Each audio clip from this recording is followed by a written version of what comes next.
World, The Great Escape. I'm author CJ Peterson. My co-host over here is author Michael Scott Clifton. Down below, we have author C.W. Hawes.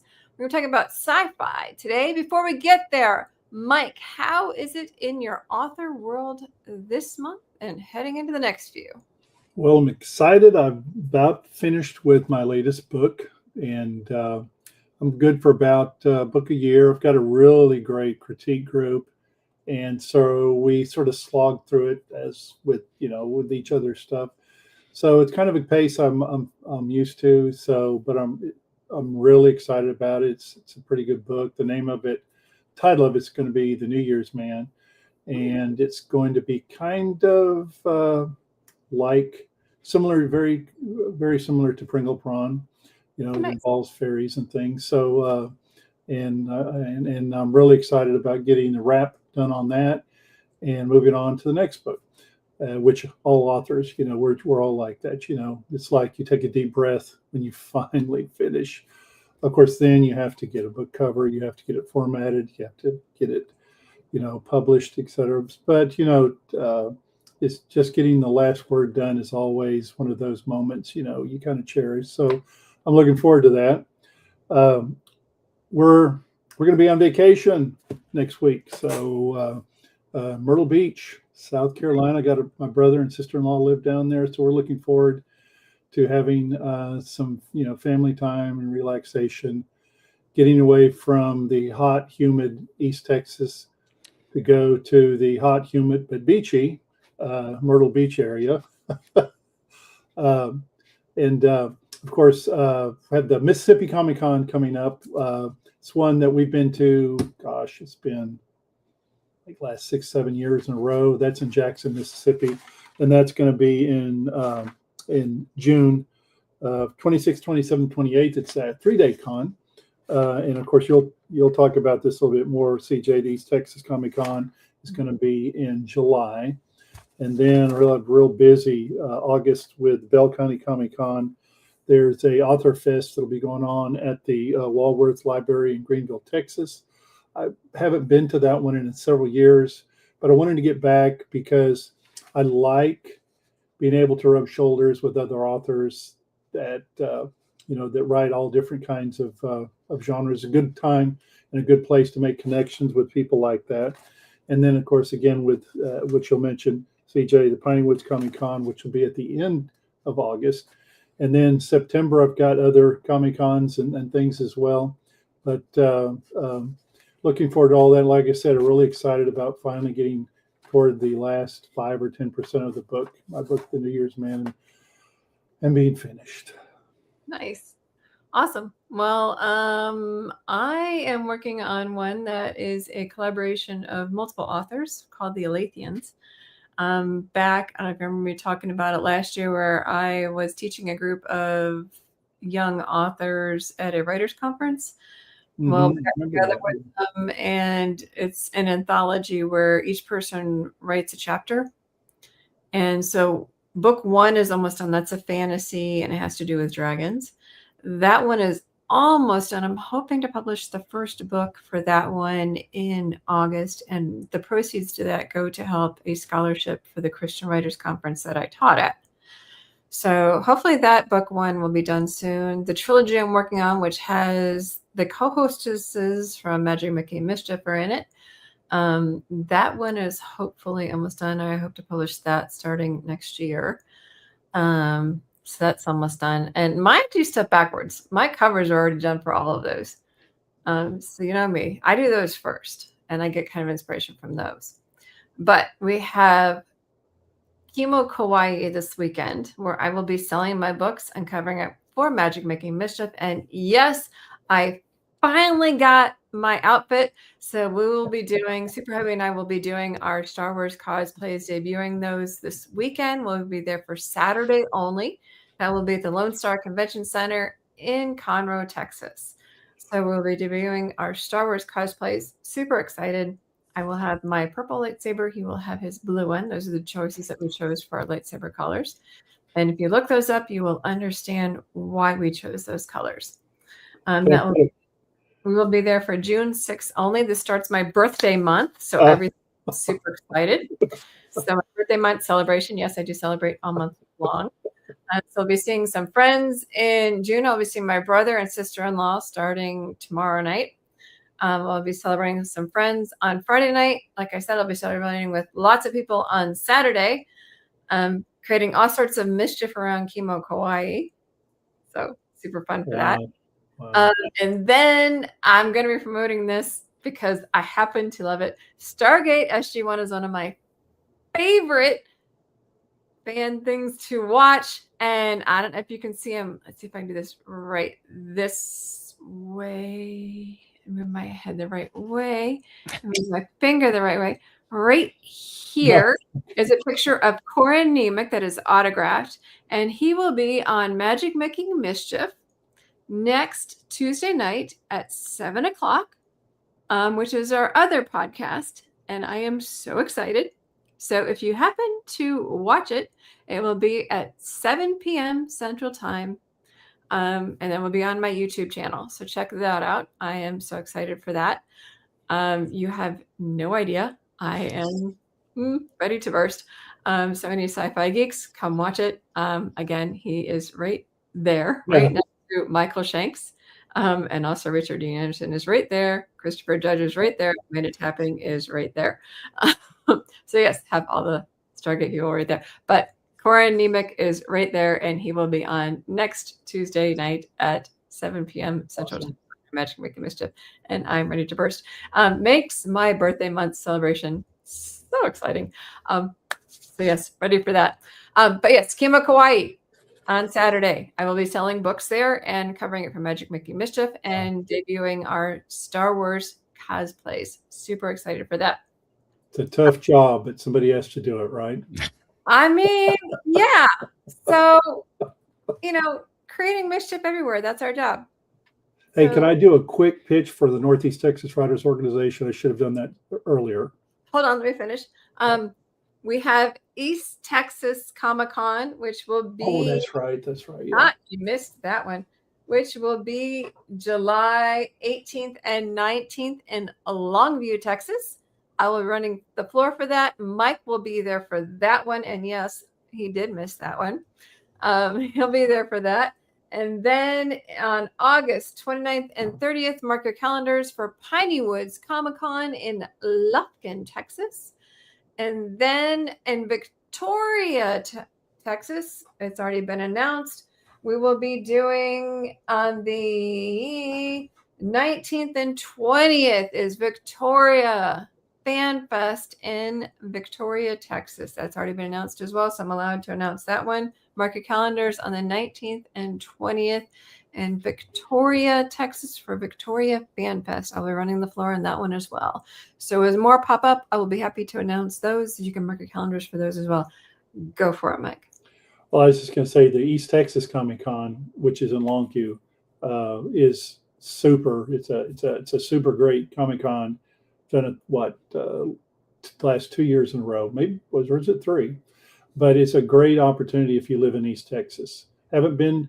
This will be our first year to be at the Piney Woods Comic Con, but really looking forward to that. And that's in Lufkin, which is kind of. Maybe I gotta say, it's run very well. I mean, I hear they have good help. I'm just telling you, it's run very well. I failed to mention earlier, and I know I was going to forget something. The Northeast Texas Writers Organization, or NETWO, is having their annual Spring Writers Conference, which will be this Saturday, and it will be at the Mount Pleasant Convention Center. In the past, it's been at the Northeast Texas Community College.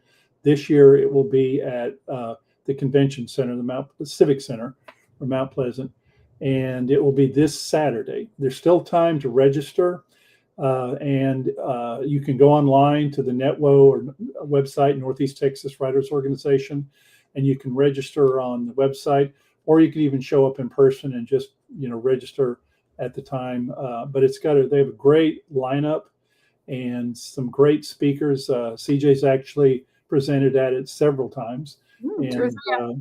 So it's a great opportunity for both experienced writers and beginning writers to learn a little bit more about the the writing trade from people who've been there and done that. So I just wanted to make a pitch for that. Again, that's this Saturday. It is June the 6th, this Saturday, June 6th, at the Mount Pleasant Civic Center. Always something to learn. Okay, now to our star of the show. Mr. C.W. Hawes is returning guest. He has tons of books under his name. If you saw the ad, there is a lot there. And there's actually more there. There's more than what is pictured because he did not put his Magnolia book series books on there. I noticed that he did not send them to me, but there is more than what he actually has that's on there. CW, welcome. We are happy to have you. Thank you. Thank you. Good to be back. We're going to be talking about your sci-fi books. What makes your sci-fi books different than other sci-fi books that are out there? Well, I don't know if they're really different. And I haven't done sci-fi for quite a while. And as a matter of fact, I haven't done a lot of sci-fi at all. But I would have to say, going back to elementary school days, the first two genres that captured my attention as a reader was science fiction and horror. And so I've always enjoyed reading good science fiction. And so consequently, now that I'm, retired and I have all the time in the world to do whatever I want, I decided I would try my hand at writing science fiction. So I spent, I don't know, about the last 10 weeks knocking out a 60,000 word first volume for a space opera. And so I'm going to try to get another couple written and then launch this thing next year. Now your Pierce, is it Pierce Moisten? Pierce Moston. Your Pierce Moston ones are technically sci-fi. Pierce Moston is kind of sci-fi. Because I love them, and those are technically sci-fi. It's horror and it has sci-fi. Sci-fi, it has lots of monsters in it too, so it can shade over into more fantasy type thing. But yeah, Pierce Moston came about. I was watching the X-Files, and all of a sudden it hit me. Well, geez, what would happen if Scully and Mulder ran into Cthulhu? And so there it was. It just happened. So I ran with that. First I checked to see if anybody else was doing something similar, and yeah, there's I can't think of the name of it offhand now, but there was somebody doing something remotely like that. But I said, my idea is different enough. I'm going to run with it. So I did. And I really like Pierce Moston. And so this new series that I hope to launch, it's going to be though more really space opera. I like a good space opera that, it's action, adventure, little romance thrown in. There's bad guys and good guys and, and spaceships blowing up and everything. Who doesn't like that? So, Star Wars is a space opera. What was that? Technically, Star Wars is a space opera. Yes, Star Wars is space opera. Star Trek is really kind of space opera. And, so I decided I would give it a shot. I was reading Michael Scott Earle's Star Justice series, and it's more space fantasy, really, but it is space opera. And I decided I'd rather do something a little more hard science fiction. And you don't see a lot of hard science fiction nowadays. I think it's kind of passé almost. But I kind of like at least a hard science feel to my science fiction.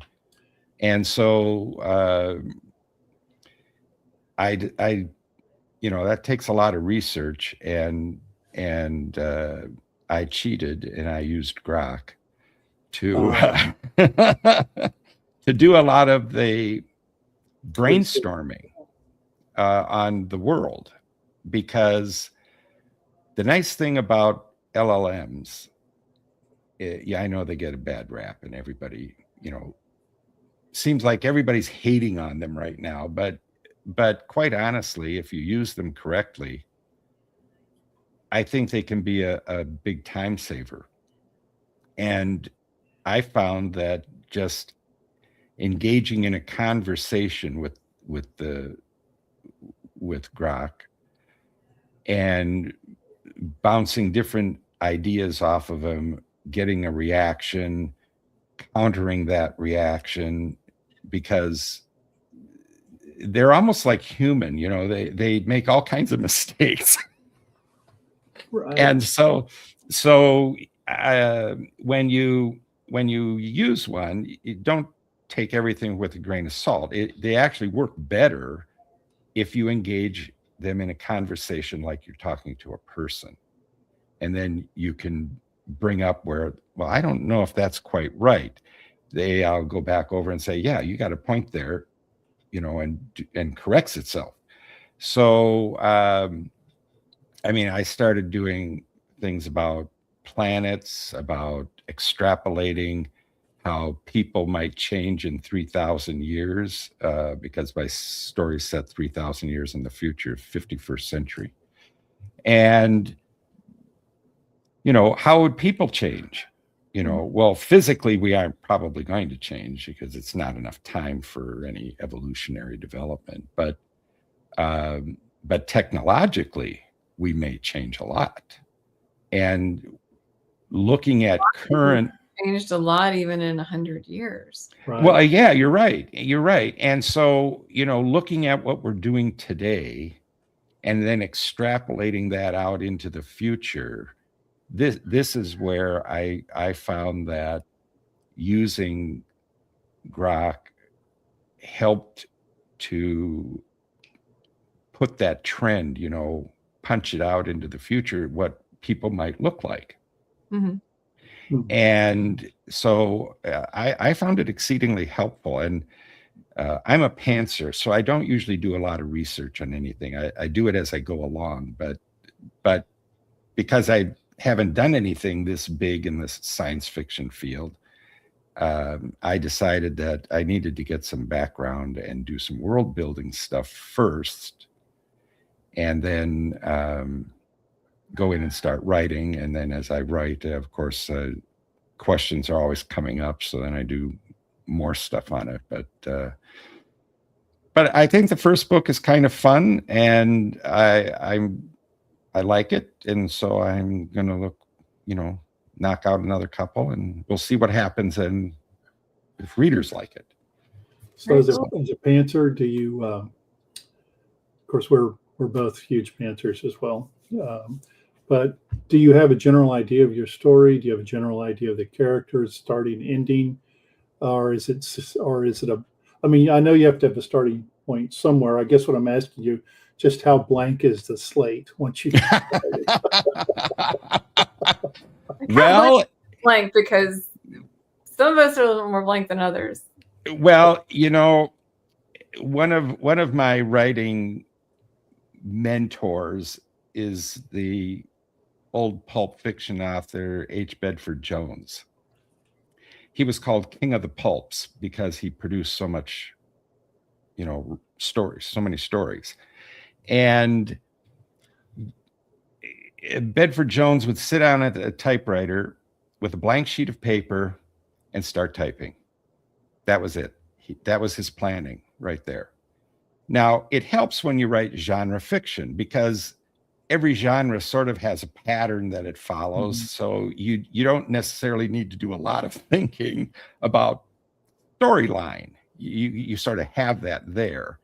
But yeah, you're right. What do you do with characters and things like that? And it kind of depends. With my Justinia Wright series, I kind of had Tina and Harry, the two main characters, I kind of had them fleshed out before I started writing. With the Rocheport saga, my post-apocalyptic series, which is also kind of science fiction, because there aren't any zombies or anything in there. It deals with looking at what we would really do to survive when there's just a few people left. And that started with a single sentence. Today I killed a man and a woman. I had no idea about anything. And I just kind of thought about that sentence for a while. And then I started writing. And I was a couple pages into it. And I said, well, it's a first person narrator. I guess I better decide who this person is. So I made some notes about who this person is and then just kept writing. So it kind of depends. And, like with Pierce Moston,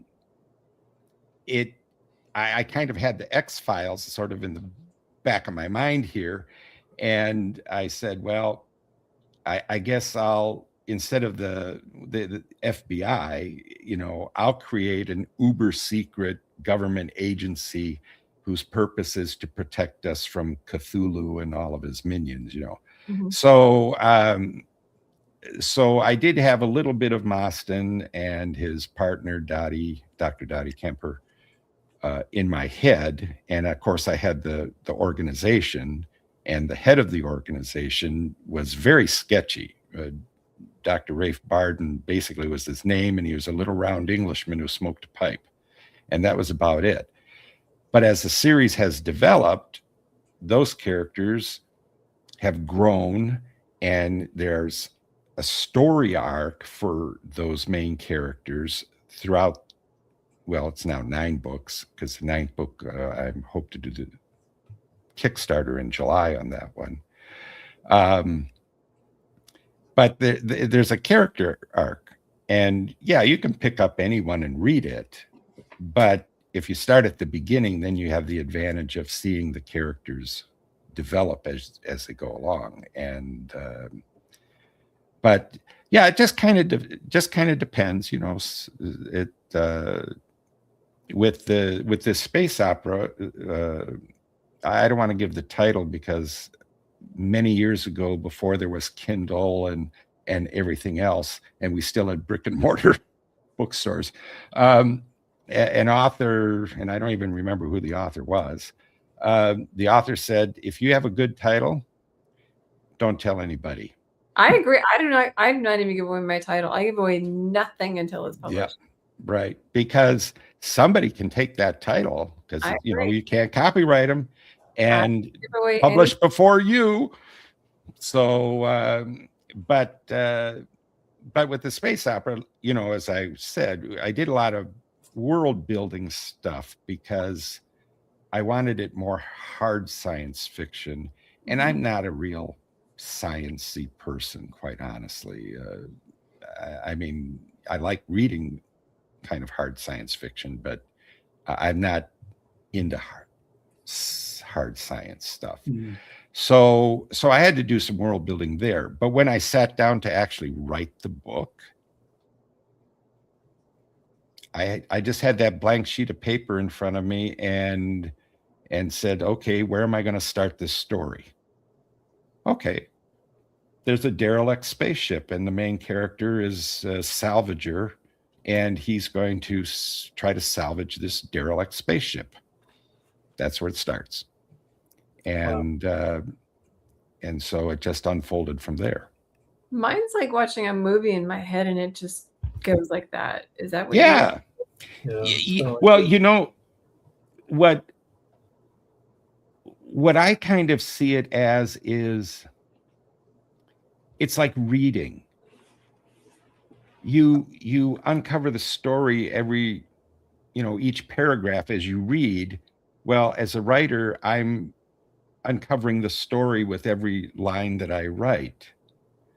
And sometimes I say, I don't really write these things. I'm just the amanuensis for the characters. Like I said, mine's like this movie that's going in my head, and so I'm just. And you're just writing it down. Yeah.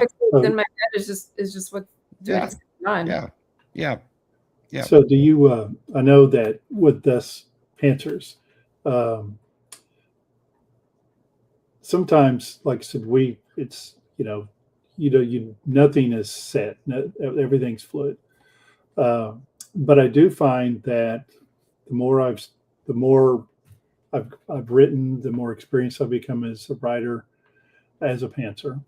I find myself really starting to write stories around characters. Mm-hmm. Mm-hmm. And the character comes to mind, who the character is, what they do, and then the story flows from that. Mm-hmm. Mm-hmm. And before, I just had it was the exact opposite, have a story, and then I'd plug the characters in. Well, I like Bradbury's dictum. Ray Bradbury said, create your characters, let them do their thing, and there's your story.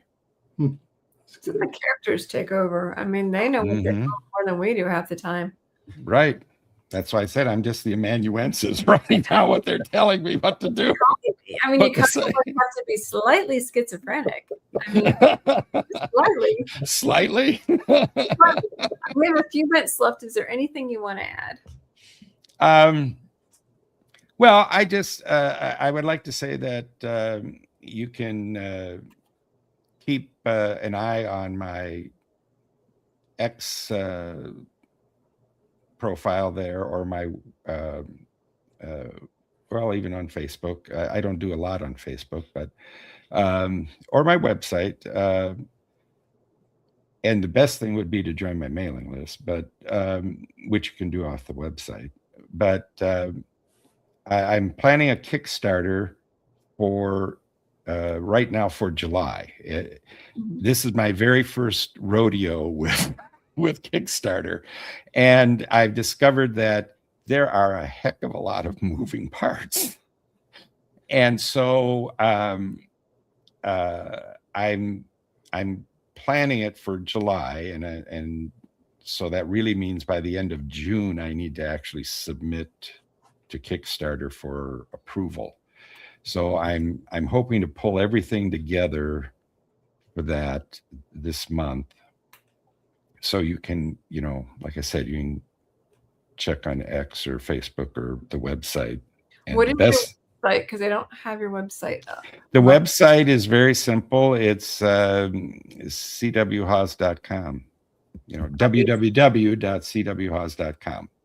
Okay, I'll go ahead and put that in the chat. So we do have your X going across the screen down there, but I went ahead and put your website in the chat so that everybody has that. And your website is now in the chat. That way everyone has that as well. So that's the next hot thing that's on my schedule, is to try to get this Kickstarter out. The book, which is I can tell the title now because I've already announced it to my mailing list and stuff. It's The Color That Fell from Space, and it's a riff off of H.P. Lovecraft's The Color Out of Space. Gotcha. And Mostyn and Dog Kemper are dealing with the same alien, the kind of a first contact bad alien experience. So very cool. Thank you for sharing, and thank you for coming and joining us today. You've been a treat. My pleasure. Thank you for having me. Check out CW stuff at www.cwhawes.com. You can check out his X page at CW_Hawes. In the meantime, next week we will be having a pre-recorded, we are not ignoring you, and it will be on how to identify scammers in the author world. It is already pre-recorded and ready to go. We will not really technically be seeing you next week, but it is helpful information, so make sure to check it out at 4 o'clock, same time, same place. See you guys next week. Bye. Bye-bye.